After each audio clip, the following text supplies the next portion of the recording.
এটা কার্তিক মাস, নিয়ম সেবার মাস, 84 কোষ ব্রজ পরিক্রমা চলছে। সমস্ত ভক্তরা, সমস্ত পৃথিবীর সব জায়গা থেকে সমস্ত বৈষ্ণবরা আসছে। আমার পরম সৌভাগ্য, গত শনিবারে আমি কাশীধামে বসে শ্রীমদ্ ভাগবতম পাঠ করার সৌভাগ্য লাভ, কীর্তন করার সৌভাগ্য লাভ করেছিলাম। আজকে আমি রাধাকুণ্ডে বসে, গতকাল এসে আমি মা মণি আর আমি এসেছি রাধাকুণ্ডে, আর এসে আমার মনটা খুবই খারাপ। কারণ কি, গতবার ঠিক এই সময় বাবা সেপ্টেম্বরে লাস্টে এসেছিলেন, অক্টোবরে ফার্স্ট উইকে কিছুদিন ছিলেন। আর আমি কখনো ভাবিনি যে আমি রাধাকুণ্ডে আসবো এই বছর। এটা বাবারই কৃপা বোধ হয়। মামনিকে সঙ্গে নিয়ে আমি এলাম। আজকে আমি রাধাকুণ্ডের তটে বসে আমি পাঠ করার সৌভাগ্য, কীর্তন করার সৌভাগ্য লাভ করেছি। আপনারা আশীর্বাদ করবেন সবাই। যেহেতু আজকের এটা রাধারানী হচ্ছেন এই মাসের অধিষ্ঠাত্রী দেবী, presiding deity of this month. আমি প্রথমে রাধা কৃপা কটাক্ষ অল্প পাঠ করছি।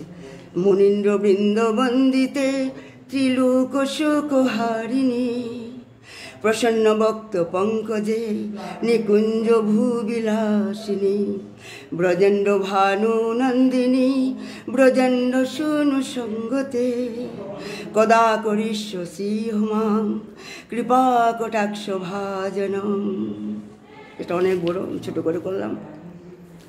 প্রথমে আমি নিত্যলীলা প্রবিষ্ট জয়ং বিষ্ণুবাদ পরমহংস মহাভাগবত মহাপরশ অষ্টোত্তর শত শ্রী শ্রীমৎ স্বামী শিবানন্দ গোস্বামী মহারাজের চরণে আমার কোটি কোটি দণ্ডবোধ প্রণাম। আর সমস্ত রূপানুগ গুরুবর্গ, গুরু পরম্পরা এবং সমস্ত আচার্যবর্গের চরণে আমার কোটি কোটি দণ্ডবোধ প্রণাম। আর উপস্থিত সমস্ত কৃষ্ণ প্রেম অনুরাগী গৌর ভক্তবৃন্দের চরণে আমার কোটি কোটি দণ্ডবোধ প্রণাম।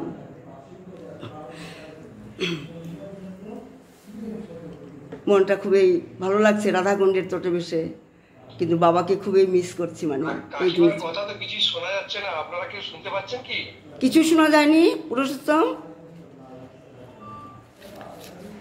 হরি বল। বৃন্দাবন থেকে নেটের প্রবলেম আছে, নেটের সমস্যা হচ্ছে, মাঝে কথা শোনা যাচ্ছে না। ভিডিওটা অফ করে করুন তো, দেখি একটু বেটার হয় কিনা। ভিডিওটা অফ করে করুন। ভিডিওটা অফ করে দিন। ঠিক আছে, করেছি আমি অফ। আমরা এই মাসের প্রেসাইডিং ডেটি হচ্ছে রাধারানী। কার্তিক মাস, নিয়ম সেবা, 84 কোষ ব্রজ পরিক্রমা চলছে। আর এই দিনে গত বছর এই সময় বাবা এখানে ছিলেন, অক্টোবরের প্রথম দিকটায়, সেপ্টেম্বরের লাস্টে এসেছিলেন। আজকে রাধাকুণ্ডে বসে আমি গতকাল আমি মামনিকে নিয়ে রাধাকুণ্ডে এসেছি। সেটা বাবার এই বোধহয় কৃপা ছিল। কখনো ভাবিনি আসতে পারবো, কারণ শর্মিলার বাবার শরীরটা খারাপ, একটু ভালো হয় সবাই আমাকে অনুমতি দেয়। রাধারানীর কৃপায়, গুরুদেবের কৃপায় আমি হয়তো আসতে পেরেছি মামনিকে নিয়ে। আজকে আমরা শ্রীমদ্ ভাগবতমের, আমার বইও আনিনি, উদ্ধব চরিত্র নিয়ে আমরা আজকে রস আস্বাদন করবো। মানে ভগবান শ্রীকৃষ্ণ যখন বৃন্দাবন থেকে যখন মথুরায় এলেন, তখন তার মিত্র উদ্ধবের সঙ্গে তার সাক্ষাৎ হলো। এই উদ্ধব কে ছিল? ঋষিনাম প্রবর মন্ত্রী। মানে যদুবংশে উদ্ধব না ছিলেন শ্রেষ্ঠ, মানে বুদ্ধিমান ব্যক্তি। তার চেয়ে বুদ্ধিমান ব্যক্তি আর কেউ নেই। মানে যদুবংশে যে কোনো সিদ্ধান্ত নেওয়ার আগে, কোনো কাজ করার আগে উদ্ধবের পরামর্শ সবাই নিত। এতই জ্ঞানী ছিলেন উদ্ধব। সুখদেবজি তাই তো বলেছেন, দেবতাদের গুরু বৃহস্পতির থেকে জ্ঞান লাভ করে এসেছেন তিনি। শিষ্য বৃহস্পতির সাক্ষাৎ করে। তার চেয়ে মানে আরও তার বড় গুণ হচ্ছে, তিনি হচ্ছেন সুখদেবজি মানে পরীক্ষিত মহারাজকে বলছেন, তার চেয়ে উদ্ধবের বড় গুণ হচ্ছে, সবচেয়ে বড় মানে তার বিশেষতা হচ্ছে কৃষ্ণেশ্ব দ্বৈত সখা। কৃষ্ণস্ব দ্বৈত সখা মানে উদ্ধবজি হচ্ছেন কৃষ্ণের বন্ধু। মানে কী রকমের সখা? দ্বৈত সখা, মানে প্রাণের চেয়ে প্রিয়। তার সম্পর্কে উদ্ধবজি কৃষ্ণের কাকার ছেলে ছিলেন। আর কৃষ্ণ তাকে ভাই বলে, মিত্র বলে, ভাইয়ের চেয়ে মিত্র বলে বেশি ভালোবাসতেন। তাই যখন দুজন বন্ধুর মধ্যে মিত্রতা হয়, তখন যে কোনো কথা বিনা সংকোচে তারা বলতে পারে। কিন্তু একটা গুণের অভাব ছিল উদ্ধবের মধ্যে। তার মধ্যে তো গুণের ভাণ্ডার, জ্ঞানীর ভাণ্ডার তো ছিল, জ্ঞানের ভাণ্ডার ছিল, কিন্তু তার মনে কোনো ভক্তি ছিল না। যদিও কৃষ্ণ উদ্ধবজিকে খুবই ভালোবাসতেন। জ্ঞান ছিল, ভক্তি ছিল না মনে। ভগবান সবসময় চেষ্টা করতেন আমাদের জীবনে যাতে পূর্ণতা থাকে, মানে যেভাবে অর্জুন ভক্ত ছিল তাই তাকে গীতার উপদেশ দিয়েছিলেন, মানে গীতার জ্ঞান দিয়েছিলেন মানে। আর উদ্ধব ছিলেন জ্ঞানী ভক্ত, তাই ভগবান তাকে ভক্তি মানে প্রেম দিতে চেয়েছিলেন। জীবনে আমাদের দুটাই প্রয়োজন, জ্ঞানেরও প্রয়োজন, ভক্তিরও প্রয়োজন। জ্ঞানের প্রকাশ এবং মনে ভক্তি বা প্রেম। শুধু যদি জ্ঞান থাকে তবে জীবন শুষ্ক হয়ে যাবে, মানে জ্ঞান থাকবে মনে কোনো মানে প্রেম নেই, সেখানে আমাদের মানে জীবনটা মানে শুষ্ক মনে হবে মানে। তাই তো বলা হয় ভক্তি যাতে তার সঙ্গে যুক্ত হয় তবে জীবন তখন রসে পূর্ণ হবে, মানে জ্ঞানের সঙ্গে যখন ভক্তি যোগ হয় রসে পূর্ণ হয়। তাই তো বলা হয় বৈরাগ্য বিদ্যা স্বভক্তি শ্রেয়ম। তাই ভগবান মনে মনে ভাবলেন উদ্ধবকে প্রেম দিতে হবে, তাকে প্রেমী ভক্ত করতে হবে। ভক্তি মনে যখন তখনই আসে যখনই প্র্যাকটিক্যালি তার দর্শন হয়, মানে কারণ আমরা সেই ভক্তির দর্শন সেটা অনুভূতির বিষয়, মানে সেটা প্র্যাকটিক্যালি আমরা লাভ করতে হয় মানে। তাই ভগবান উদ্ধবজিকে ভক্তির স্কুলে পাঠাতে মনস্থির করলেন। আর সেই ভক্তির স্কুল কোথায়? আমাদের সাধুসন্তরা বলেছেন যে প্রেমের পরীক্ষা, ভক্তি বা প্রেমের প্রমাণপত্র, ভক্তি বা প্রেমের উত্তরপত্র পাওয়া খুবই মানে কঠিন, মানে আর বৃন্দাবন হচ্ছে প্রেমের পবিত্র মানে পাঠশালা, মানে প্রেমের মানে ভক্তির স্কুলেই হচ্ছে এই বৃন্দাবন ধাম, মানে বৃন্দাবন হচ্ছে প্রেমের স্কুল।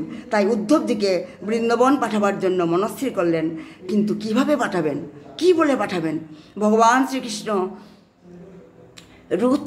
রোজ তিনি যমুনায় তিনি স্নান করতে যেতেন সঙ্গে উদ্ধব। যমুনায় স্নান করতে করতে প্রভু দেখতে পেলেন বৃন্দাবনের দিশা থেকে একটা ফুল বৃন্দাবন থেকে মথুরায় মানে ভাসতে ভাসতে আসছে, মানে সঙ্গে সঙ্গে প্রভু সেই ফুলটা হাতে নিলেন। ভগবান যখন বৃন্দাবন ত্যাগ করেছিলেন তখন তার বয়স ছিল 10 বছর 11 মাস। তখন তিনি বলে এসেছিলেন আমি 2 দিন 3 দিন পরে আমি ফিরে আসব। কিন্তু 2 দিন গেল, 3 দিন গেল, 6 মাস গেল, 1 বছর গেল, 100 বছরের মধ্যে তিনি বৃন্দাবনে তিনি ফিরে আসেননি। তাই সেদিন তাই মানে বছরের পর বছর চলে গেল, কিন্তু কৃষ্ণ ফিরে আসেননি। যেদিন থেকে কৃষ্ণ বৃন্দাবন ছেড়ে এসেছিলেন শ্রীমতী রাধারানী রোজ একটা করে ফুল তিনি যমুনার জলে ভাসাতেন, ডেইলি একটা ফুল।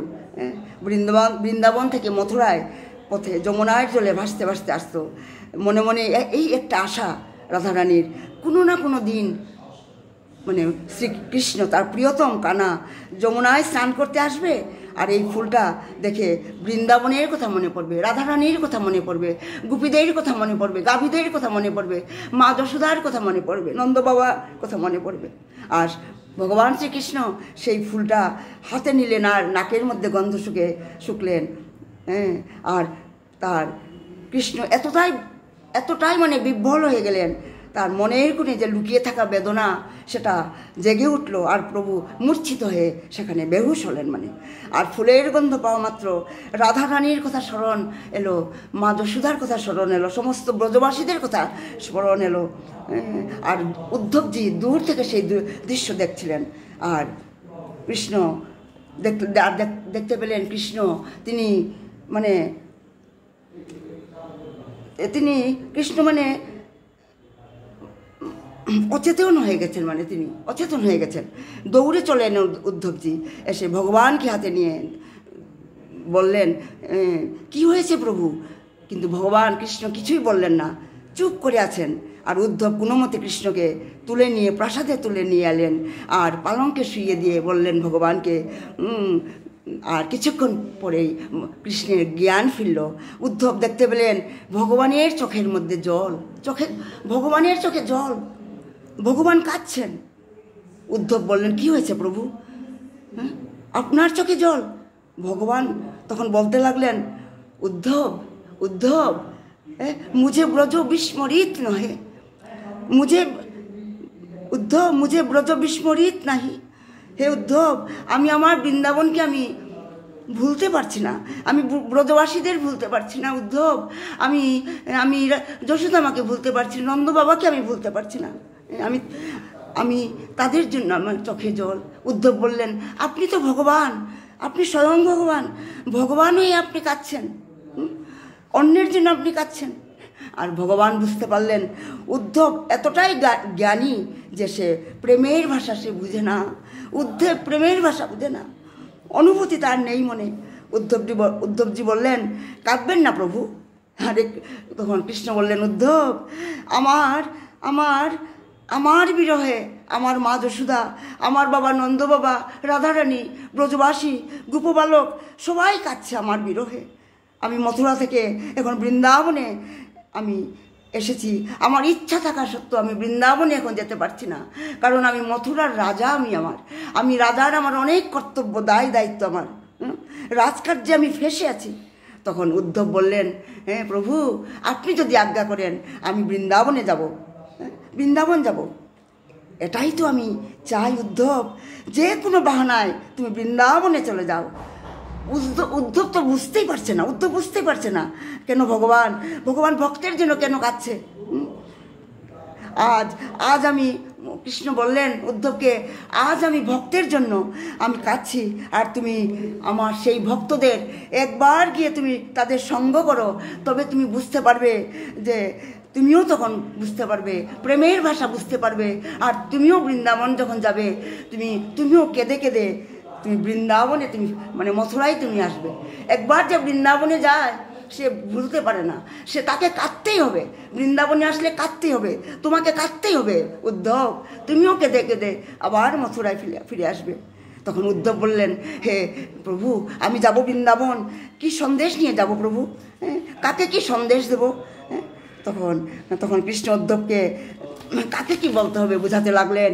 আর উদ্ধবকে তখন ভগবান শ্রীকৃষ্ণ নিজের পীতাম্বর তার গলার মালা দিয়ে সাজাচ্ছেন, নিজের মুকুট খুলে পরাচ্ছেন, ময়ূরের পাখা খুলে দিলেন, নিজের মতো সাজালেন, কারণ ব্রজবাসীরা যাতে উদ্ধবকে নিজের বলে ভাবে, মানে কৃষ্ণের এই আপনজন বলে যে তারা ভাবে, যে প্রেম ব্রজে আছে সেটা আর কোথাও নেই, সেই প্রেম ব্রজ ছাড়া কোথাও নেই। হ্যাঁ, প্রথম সন্দেশ উদ্ধব, প্রথম সন্দেশ আমার মা যশোদার জন্য।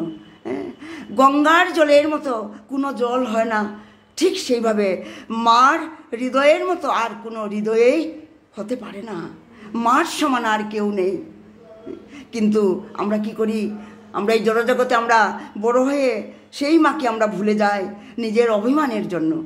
উদ্ধব যখন থেকে আমি মথুরায় এসেছি, এখানে তো আমি 56 ভোগ আমি পাচ্ছি, রোজেই পাচ্ছি, কিন্তু আমার মা সেই যশোদা মার দেওয়া সেই মাখন, সেই লাড্ডু, আমি এই মথুরায় আমি সেই ঘুম থেকে উঠে আমার মা আমাকে মাখন খাওয়ায় উদ্ধব, মিষ্টি খাওয়ায় উদ্ধব, কিন্তু মথুরায় তো আমি মাখনও পাই না, মিষ্টিও পাই না, আমি 56 ভোগ আমি রোজ পাই। তাই রাধারানীর কাছে আমার একটাই প্রার্থনা জানাবে, কারণ রাধারানী হচ্ছেন এই ব্রজের মানে রানী, মহারানী, তিনি হচ্ছেন মানে অষ্টসখী শিরোমণি, অষ্টসখী শিরোমণি, রাধে রাধে বৃষভানু নন্দিনী, রাধে রাধে। সেই ব্রজের যে রানী, মহারানী, তার জন্য আমার এই সন্দেশ, কারণ রাধারানীর কৃপা ছাড়া বৃন্দাবনে কেউ প্রবেশ করতে পারে না। এমনকি আমিও, হে উদ্ধব, আমি ভগবান হয়েও আমি রাধারানীর কৃপা ছাড়া আমি বৃন্দাবনে আমি যেতে পারবো না। উদ্ধবকে তখন সাজিয়ে, পীতাম্বর দিয়ে সাজিয়ে তাকে রথে চড়তে বললেন, আর রথ চলছে বৃন্দাবনের দিকে রথ চলছে। হ্যাঁ, আর গোপবালকরা যখন দূর থেকে দেখলো, সেই রথটাকে দেখলো, দেখে তারা বুঝতে পারলো, আরে আমাদের কানা এসেছে। তারা দৌড়ে সেই রথের কাছে গেল, গিয়ে দেখলো, আরে এ তো আমাদের কানা নয়, সেটা অন্য একজন লোক, তারা চিনতে পারলো না। হ্যাঁ, তখন গোপবালকরা বলল, এই যে আপনি কে? তখন উদ্ধবজি বললেন, আমি মা যশোদা নন্দ বাবার সঙ্গে দেখা করতে চাই, তাদের বাড়িটা আমাকে দেখাও। তখন সেই গোপবালকরা বলল, আপনি এই যে নালাটা দেখছেন, এই নালাটা মানে সাইডে আপনি নালাটার সাইডে সাইডে চলুন, নালাটা যেখানে শেষ হয়েছে সেটাই নন্দভবন। এই নালাটার জলটা, এটা কিন্তু নদীর জল নয়, এটা যশোদা মা এবং নন্দবাবার চোখের জল দিয়ে এই নালার সৃষ্টি হয়েছে। তাই উদ্ধব সেই নালাটার কিনারে কিনারে গিয়ে, যেখানে নালাটা শেষ হয়েছে, সেখানে দেখতে পেল বিশাল একটা প্রাসাদ, নন্দভবন। আর সেখানে উদ্ধবজি নন্দভবনে পৌঁছে দেখলো সিঁড়ির উপর নন্দবাবা বেহুশ হয়ে পড়ে আছে। উদ্ধবজি ডাকলেন, বাবা, বাবা, উঠো বাবা, উঠো বাবা। তখন নন্দবাবা না দেখেই আস্তে করে বললেন, কানা এসেছো বাবা, কানা, আমার কানা, এত দেরি করে এলে বাবা তুমি? বাবা, আমি কানা নই, আমি তারই বন্ধু, আমার নাম উদ্ধব। তুমি উঠো বাবা, আমি কৃষ্ণের সন্দেশ নিয়ে এসেছি। যশোদা মা তখন, যার বয়স ছিল 80 বছর সেই সময়, সেই যশোদা মা তখন ঘরের ভিতর থেকে বললেন, কানা, কে তুমি? আমার কানা কোথায়? কে তুমি? উদ্ধব বললেন, আমি আপনার কানার সন্দেশ নিয়ে এসেছি। কি সন্দেশ? যশোদা মা জিজ্ঞাসা করলেন। কৃষ্ণ প্রথমেই আপনাদের চরণে প্রণাম জানিয়েছেন। যশোদা বললেন, সে এত বড় হয়ে গেছে, সে মথুরা থেকে শুধু প্রণাম পাঠিয়েছে। গিয়ে বলো কানাকে, আমার চোখ দুটো যদি অন্ধ হয়ে যায় কাঁদতে কাঁদতে, তবে কানা যখন কোনোদিন যদি আসেন বৃন্দাবনে, আমি তাকে কিভাবে দেখবো? আমার চোখ তো অন্ধ হয়ে যাবে তখন। উদ্ধব, তাই তাকে আমি শীঘ্র তাকে গিয়ে আসতে বলো। উদ্ধব যতই শীঘ্র ততই কথাগুলি তুমি তাকে গিয়ে বলো। হ্যাঁ, আর উদ্ধব যতই এই কথাগুলি শুনছিল, তার জ্ঞান যেন শূন্য হয়ে যাচ্ছিল।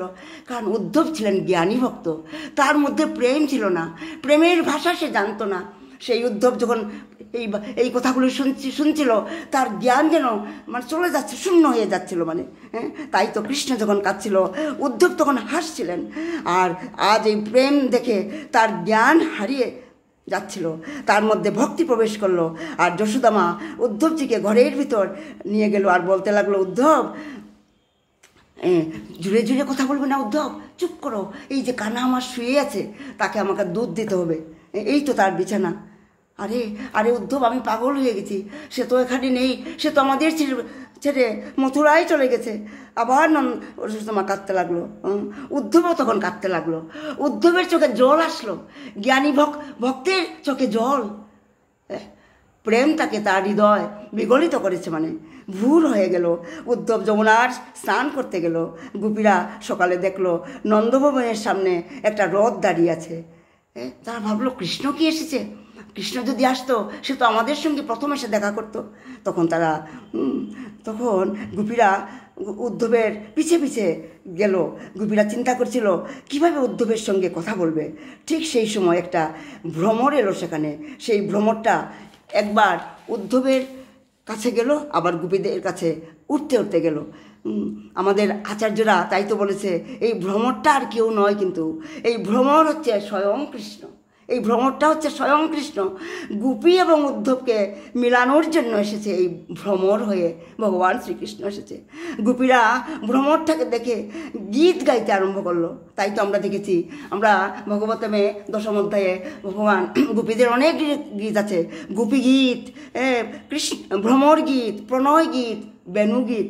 তাই গোপীরা গীত করতে গাইতে আরম্ভ করলো। গোপীরা ভ্রমর গীত আরম্ভ করলো, গাইছে, হে ভ্রমর, হে মধুপ, তুই কে জানিস? তুই তো কেতব বন্ধু। কেতব তুমি চালাক, কেতব তুই হচ্ছে ছলকারী, ছলনাকারী, তুই মিথ্যাবাদী, ননী চূড়া তুই, তার মিত্র তুই, যে আমাদের লুট করে চলে গেছে, মিথ্যা কথা বলে চলে গেছে। যেভাবে তুই ফুলের রস নিয়ে ফুলটাকে ছেড়ে দিস, সেইভাবে শ্যামসুন্দরও আমাদের সঙ্গে রুজ খেলতো, আমাদের সঙ্গে নৃত্য করতো নিধুবনে, কিন্তু আমাদের ছেড়ে সে চলে গেছে, আমাদের হৃদয়টা নিয়ে সে চলে গেছে। তাই হে ভ্রমর, তুই আমাদের কাছে একদম আসবি না। ভ্রমরকে বলছে গোপীরা, তারা গীত গাইছে, ভ্রমর গীত গাইছে, বলছে, ভ্রমরকে বলছে, আমাদের কাছে তুই আসবি না। কৃষ্ণ থেকে বুদ্ধি করে এখানে পাঠিয়েছে, সে আমাদের মন চুরি করে নিয়ে পালিয়ে গেছে। বলি মহারাজের থেকে মাত্র 3টা পদ খুঁজে তার সমস্ত কেড়ে নিয়ে গিয়েছিল। আমরা আর তার কথা আর কি বলবো আমরা, আর কি বলবো আমরা তার কথা। কিন্তু পরে গোপীরা আবার বলতে লাগলো নানা ভ্রমর গীত কি সুন্দর মানে তারা করছিল। আমার কৃষ্ণের আমরা কোনো কথা আমরা শুনবো না, আমরা তার নামও আমরা শুনতে চাই না, গোপীরা বলতে লাগলো। কেন? কারণ তার মানে তার কথা শুনতে আরম্ভ করলে তার এই আমরা এই সংসারের কথা আমরা ভুলে যাই, মানে তাই আমরা আর তার কথা আমরা শুনতে চাই না, তার সন্দেশ আমরা তার কথা আমরা শুনতে চাই না। তুমি চলে যাও ভ্রমর, চলে যাও। তারা কারণ যখনই আমরা কৃষ্ণ কথা শুনতে আরম্ভ করে গোপীরা বাকি বিহারীর জন্য পাগলের মতো গোপীরা বনে বনে ঘুরতে থাকে।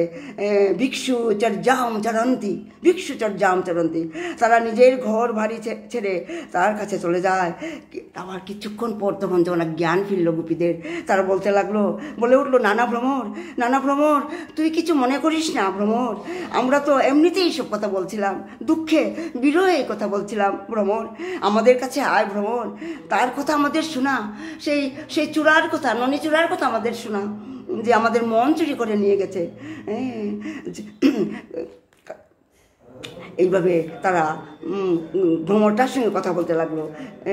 তাই তো কাছাকাছি তো কাউকে দেখা যাচ্ছে না। তখন উদ্ধব দূর থেকে এই গোপীদের এই ভ্রমণের সঙ্গে তাদের যে কথোপকথন উদ্ধব দূর থেকে দেখছিল। তখন উদ্ধব বলল আমি তো কাউকে দেখতে পাচ্ছি না, কার সঙ্গে কথা বলছে এই গোপীরা। উদ্ধব তখন কাছে এসে বলতে লাগলো গোপীদের যে হে গোপীরা, তোমরা কৃষ্ণের বিরহে তোমরা কাঁদছো। উদ্ধব সঙ্গে সঙ্গে তার জ্ঞানের ভাণ্ডার খুলে জ্ঞান দেওয়ার জন্য বসে গেল উদ্ধব।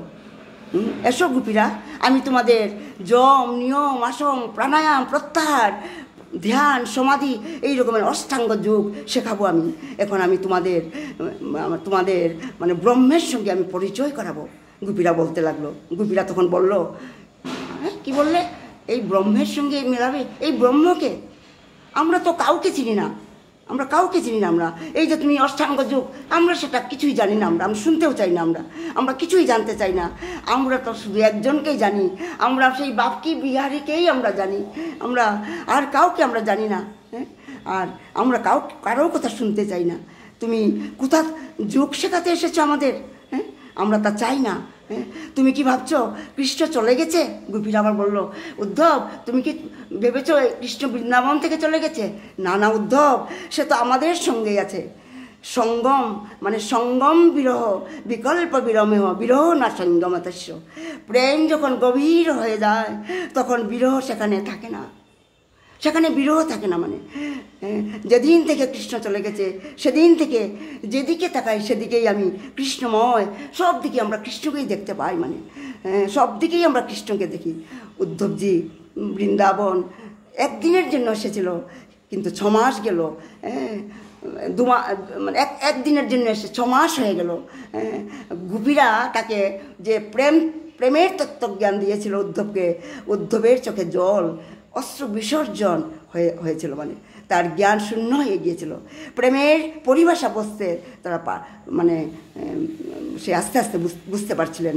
এসেছিলেন গোপীদের ব্রহ্মজ্ঞান দিতে, আর উল্টা তিনি প্রেমের যমুনায় তিনি ভাসছিলেন। উদ্ধবজি জ্ঞানী ভক্ত থেকে প্রেমী ভক্ত হয়ে গিয়েছিলেন, প্রেমের সাগরে তিনি ডুবে গিয়েছিলেন। 6 মাস পর তিনি মথুরায় পৌঁছে প্রথমে কৃষ্ণকে এই শব্দগুলি বলেছিলেন, কৃষ্ণ তুমি নিষ্ঠুর, তুমি কপট। বকতে বকতে কৃষ্ণকে বললেন তুমি বৃন্দাবন এক্ষুনি চলে যাও, কৃষ্ণ এক্ষুনি চলে যাও, তুমি ব্রজবাসীদের মন চুরি করে তুমি এখানে মথুরায় এসে বসে আছো। কৃষ্ণ এই কথা শুনে উদ্ধবকে জড়িয়ে ধরলেন, বললেন এটা তোমার ভাষা নয় উদ্ধব, এটা তোমার ভাষা নয়, এটা যে গোপীদের ভাষা তুমি বলছো, তোমার মুখে গোপীদের ভাষা উদ্ধব, তুমি প্রেমের ভাষা বলছো, গোপীদের প্রেমের ভাষা বলছো। তুমি জ্ঞানী কখনো আমাকে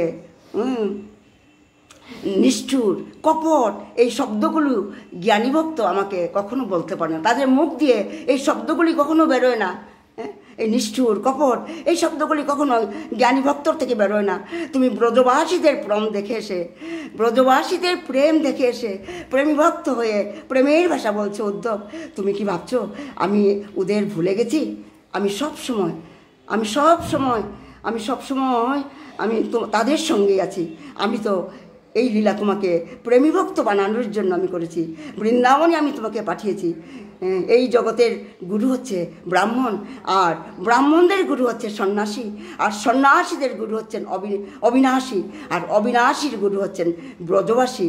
আর কৃষ্ণের গুরু হচ্ছেন রাধারানী। মানে জয় শ্রী রাধে, জয় 84 কৃষ্ণ ব্রজ পরিক্রমা কি জয়, শিবানন্দ বাবা কি জয়, নিতাই গৌ সীতানাথ প্রেমানন্দে হরি হরি বল, হরি হরি বল।